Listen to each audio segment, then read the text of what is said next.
Today we are ranking all of the stratagems that are in the core rulebook. We're going to analyse them all and rank them starting with the best because I'm impatient and so are you, and I have hype energy right now, and you want to know which one's the best to use in your games of 10th edition Warhammer 40,000. This is certainly the first time seeing one of these on a sheet. Oh my, I do seem to have a bad cough all of a sudden. I'm sure that you will be able to come up with some super specific situation where one stratagem is better than any others, but I don't care. I am being general for all factions and not just thinking about the armies I play, like Battle Sisters and Genestealer Cult, and Space Marines, and Eldar and Chaos Space Marines and Dark Eldar and Imperial Guard. Okay, we have a comment section for you to tell me why I'm wrong, ask me what I'm doing with my life, and what made me this way. Tactical Rocks. The answer, okay, is Tactical Rocks. I'm Christian von Carmian and I decided that something I wanted to do with my life was stand in a hallway and make lists. So the first stratagem, the best stratagem. Well, do you have units in your army? Are you playing 10th edition Warhammer 40,000 where you win the game by controlling objectives? Then this is the stratagem for you! You take Battle Shock for your units in your command phase if they are below half strength, or below half wounds in the case of leaders and vehicles. If you fail, then your objective control score goes to 0, and that unit won't be able to control an objective. You know, the thing that scores you victory points?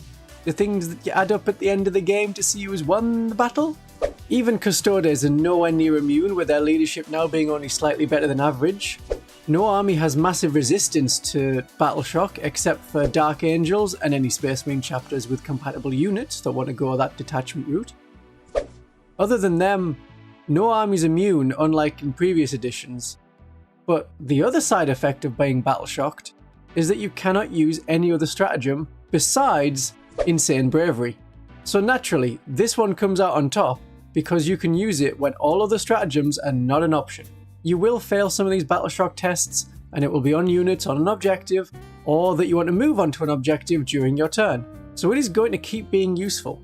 Maybe not needed in the first turn, but I would have command points ready for it every other turn. In the Combat Patrol Battle Report shown off on the Warhammer YouTube channel, this is the core rulebook stratagem that they used the most often. This stratagem is a massive improvement over its predecessor in 9th edition. It now only costs 1 command point, and you don't have to use it before taking the test instead of taking the test. No, you can use this after you fail. So if you get swept up in the moment and are, enjoying the game, you can still use this because the time to use it hasn't passed. Also, all of your units may pass their Battle Shock. Good for you. Then you don't need to use it. But that's the benefit of the stratagem. And those fear-causing armies, like the Chaos Knights, it doesn't matter how many penalties they stack on you, you can ignore it with one unit you fail the test with. I hope the Chaos Knights have lots of knights and went for the War Dog focus, otherwise the few units affected can ignore this, and then the big walkers will have to find another tactic. Like murder, which is possible because they are big walkers with big guns. But you won't panic as you get killed, so there is an upside. Okay, the next stratagem. The second best stratagem. Okay, still a pretty good stratagem. Not the best, but do you have units that maybe, I don't know, have guns? Do they have some sort of ranged weapon? I bet they do, unless for some reason you want to go into this edition with a combat-only army. I know in this video I said that Death Star units are going to be toned down, but we're seeing them still being pretty strong, just not entirely broken. In theory, at the moment, at the start of 10th edition. So if you get a big unit which has a lot of guns that can put out a lot of shots and has a leader to make the unit shoot better, you can now fire it twice per battle round. If you have torrent weapons in your unit, do it! Use it every battle round! You get to shoot your guns again and kill the enemy. Importantly, you can use it in the enemy movement phase, and you can use it after an enemy unit is set up. You don't need to be as cagey with a fragile glass cannon unit. Move it up, shoot it in your turn, and then when the enemy pops out on their turn with something that can deal with your fragile dominions, burn them!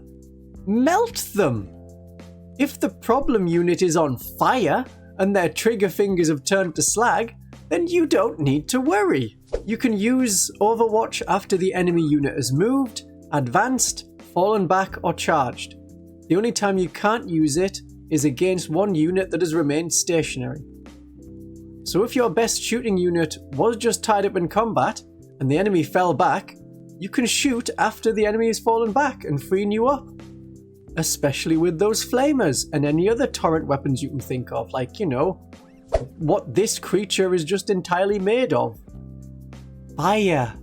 If some Acolyte hybrid decides to pop up 3 inches away with this stratagem, that's a Gene Stealer Cult only stratagem, so we're not talking about it today, and they start grinning and shaking a demolition charge at you, kill them with fire, or any guns you have available.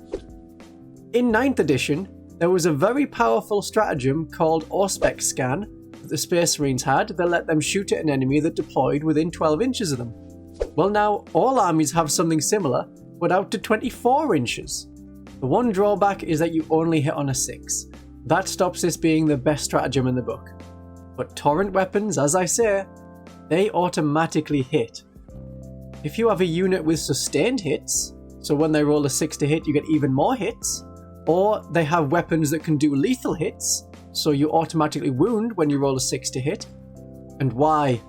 Chaos Space Marines can have either of these. A big unit with that will be wonderful to use with this Overwatch stratagem. I mean, I'm saying you only hit on a 6, but we're starting to see units that hit on better than that, on 5 pluses or on 4 pluses. These are absolutely the units you want to be using this stratagem with. So very powerful. That's basically 2 lots of shooting in a battle round. But we're moving on.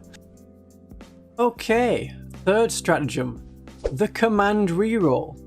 You can use this in any phase just after making a hit roll, wound roll, damage roll, saving throw, advanced roll, charge roll, desperate escape test, hazardous test, or just after you roll the dice to decide the number of shots you're going to make with a weapon.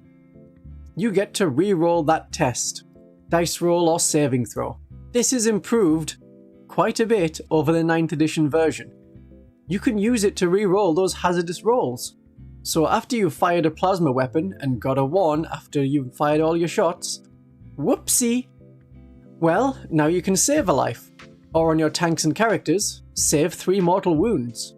Pretty effective. And you know, it's a 2+ that it's gonna not burn them again. And you can reroll Desperate Escape.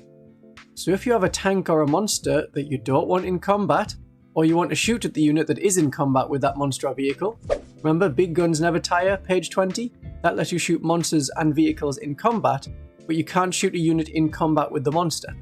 Well, you fall back, and if you are battle shocked, or you have to move over enemy models, which is quite likely considering the size of the monsters and vehicles, on a 1 or a 2, you would be destroyed. But with the reroll, you can fix that. Like with Insane Bravery, you can see what the result is, so you don't have to use this before rolling the dice. Another advantage we have over previous editions is you can re-roll the number of shots. So if you have a weapon that fires 2d6 shots and you roll a double 1, you now get to re-roll both of the dice that make up the number of shots. You have to re-roll both dice in that situation, so there's no fixing a 1 and a 6. Keep the 6 and re-roll the 1. That's not allowed. You have to re-roll both. So that's quite new. You can use this at any time in any phase. You see the green border around it? That means your turn or the enemy turn. The best time to use it is when you make a charge roll and fail it, and if you roll really badly for a damage roll on something you need to have dead. It's a trap to think you want to use it on a hit roll or a wound roll. I wouldn't recommend it, because then if you use it on a hit roll, you still have the wound roll to do, and then the armor save, and then possibly damage. If you fail on a wound roll, remember there's still the enemy armor save, and invulnerable saves are quite prevalent at the moment. So don't use it on hit and wound rolls, save it for charges, damage rolls, and those big multi-dice number of shot weapons. And you know, all the other stuff I mentioned. It's a very versatile stratagem. That's why it's up here in the top ones. Okay, stratagem number 4. Still one of the good ones, Rapid Ingress. I did a whole video on it. I would have put it higher on the list, but it is used best by units that can use Deep Strike. But it can also be used on units placed in Strategic Reserve to come on sooner.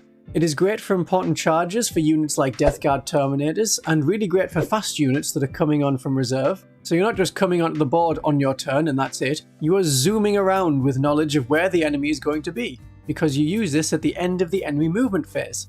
Just remember, it's best used if you can deploy out of line of sight, and maybe like 11 inches away, so that your fragile reserve units won't get shot or charged in the enemy shooting and combat phases to come. And then on your turn, you pop out, you shoot, and you charge the enemy with a very small charge distance to make. Or perhaps you have another unit on an objective that's about to get charged, and it is a long charge. You could use Rapid Ingress to put a tough deep strike unit in the way of those enemies. Stratagem number 5. Counter-offensive. So in the fight phase, just after an enemy is fought, you get to fight with one of your units. Doesn't matter if you have fight first, doesn't matter how many of the enemy units have fight first, you get to fight next. Remember, you cannot fight twice with a unit, so you can't use it on one of your units that is already fought. This is most effective on those enemy units that have just charged. So if an enemy has 2 units, charge 2 of your units, and they're very fragile enemy units, say, I don't know, Harlequins, one of them will absolutely destroy one of your units, but for that other pair, you can now use counter-offensive to interrupt and murder those Harlequins before they can do any damage to you. They're very fragile units, so it's very much recommended against those more glass cannon type enemy units that love to charge but hate taking damage. It is 2 command points, and it does rely on you having a decent close combat unit that just got charged. That's why it's a bit lower down the list, but it's still a very good stratagem and can absolutely throw an enemy's entire game plan off. Okay, we enter more of the middle level of stratagems now, the bland ones. They're still useful, they're just not as super exciting as a single dice reroll. Oh my goodness, come on! But smokescreen. This is something you do in the enemy shooting phase. After the enemy has selected a target, one smoke unit, that is a unit that has the smoke keyword, will get the benefit of cover, that's +1 save, up to a maximum of 3+, and stealth, so enemies are at -1 to hit them. That can be huge, that can throw off a mass shot army like Imperial Guard that have a pretty low ballistic skill. And one of your precious units, particularly vehicles, as pretty much all vehicles we've seen have this smoke keyword, the enemy is either going to have to put a lot more firepower into killing that one unit, or your unit's going to survive. I would have put this higher up on the list, but only certain units can use it. That's the drawback. Most vehicles have it, as do some particular infantry. So it's worth considering for them as well as your really tough vehicles. Okay, now we're looking more at the weaker ones. The stratagems that you're probably not going to be needing to use. Again, we're in order of best to worst, and the next one is Heroic Intervention. You use it in your opponent's charge phase after they've made a charge move, and one of your units that's within 6 inches of that enemy unit, and eligible to declare a charge, so it's not already been charged. Your unit can now declare a charge that targets only that enemy unit, and you resolve that charge as if it was your charge phase. So you still need to roll 2 dice and get at least a 6, assuming that you were 6 inches away. So it's possible that you could spend the 2 command points and then fail to get the unit into combat. It is 2 command points, which is quite a lot. For a game where you're going to be only having 10 command points, maybe you can squeeze in 15 throughout the entire game. You can't use vehicles, and another big drawback is you do not get any charge bonuses. So that includes being able to fight first, as you normally get when you charge, and things like the Blood Angels attachment that gives you additional strength and attacks when you charge. None of that. Moving on again to Tank Shock. Something you use in your charge phase, and it allows one vehicle from your army to then roll a bunch of dice. You roll a number of d6 equal to the strength characteristic of one of the melee weapons on your vehicle, and if that strength characteristic was higher than the enemy toughness characteristic, then you get to add 2 dice to that. Do not interpret this as you roll 2 additional d6 and get that many additional attacks. No, you just add 2. So if it was a strength 6 Rhino, and you were charging something like Chaos Terminators with a toughness of 5, you would roll 8 dice. And for each 5+, the enemy unit suffers 1 mortal wound. So we're looking at 2 or 3 mortal wounds for that Rhino, or if you're using a bigger tank, then we're looking at 3 or 4 mortal wounds. It is a way to make vehicles good in combat, but you have to do a lot of maths beforehand, and then it only works per mortal wound on a 5+, and the enemy is still going to get any feel no pains they have, It could be useful for doing a couple of extra wounds against an enemy monster, like, you know, a greater demon. But then, after that, if you haven't killed it, your tank is in prime smashing place. It could be a good attempt to try and finish off one particular enemy unit, like if you had an enemy Terminator who's grinning at you, and they've also got a chain fist whose teeth is also grinning at you, then you could tank shock them. But you need to roll some 5s and 6s. And doing mortal wounds is nice, but then your tank is stuck in combat with that enemy unit and won't be able to move on and deliver things elsewhere. It can be something nice for a transport to do after it's dropped off a unit onto an objective. I could see a Falcon using this stratagem as something extra, as it supports its infantry unit inside, which it already does with its fire support. But you need to roll quite well for it to be particularly useful. It is better than the next stratagem on the list, Grenade. Grenades are very short range, 8 inches only, and it has to be with a unit that has the grenade keyword. Now, quite a lot of units, especially infantry units, do already have the grenade keyword, but you're averaging 3 mortal wounds. You're rolling 6 dice, and for every 4+, the enemy suffers 1 mortal wound. You have to do it before you shoot, so you can't use it to just finish off an enemy unit that you failed to kill. Bayonets are for that. Because of its short range and its random chance of doing damage, that's why it's so low on this list, as something that you're unlikely to use. Now, a stratagem that's for 0 command points allows you to subscribe to this channel. You merely have to click the button below that says subscribe, and that means that you can see all of the lovely things that I come out with. Currently, it's every single day there's a new video from me. It's a lot of content, and subscribing lets you see it all, if you want. The next stratagem is Epic Challenge. It allows one of your characters to have precision attacks so it can hit an enemy character that's within a unit. Now, this is only going to be particularly useful if your character is an absolute combat monster and the enemy character is not and doesn't have many wounds. Also, it only works if the enemy is in a big unit. There's a lot of ifs for this to be effective. I would just cut through the enemy bodyguard unit and then get to the character. I'm not saying I'll never use it, there's just a lot better things to use the command point on. And I haven't even mentioned the stratagems for all of the army detachments that you have available that could be eclipsing all of these. So that's very situational. And then we have Go to Ground, the final stratagem, the worst one that's available from the core rulebook. This is the poor man's smoke. You get the benefit of cover and a 6+ invulnerable save. Well, quite a lot of units we're seeing have invulnerable saves. Battle Sisters, Adeptus Mechanicus. The Orcs have a Feel No Pain on their Beast Snagger boys. So the 6+ invulnerable isn't adding quite a lot, and the benefit of cover caps at 3+. This could be valuable if you have a unit with no access to smoke that has a 4+ armor save and is very valuable, like a unit of Guardians or Tau Fire Warriors that you need to move on to an objective. But unless they're all going to die, better to take the shots and have the command point available for, oh, I don't know, insane bravery to pass your battle shock so you can hold that objective. A few of them alive and holding an objective is better than more of them alive but not able to do their job. I'm sure their families would prefer it the other way, but they aren't the ones engaging in grinding attritional warfare for the good of the Imperium.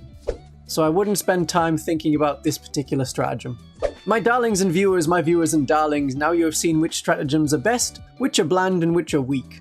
For now, these are the stratagems that you can use in the one mission available to you right now, Only War, unless there was another scenario you could play?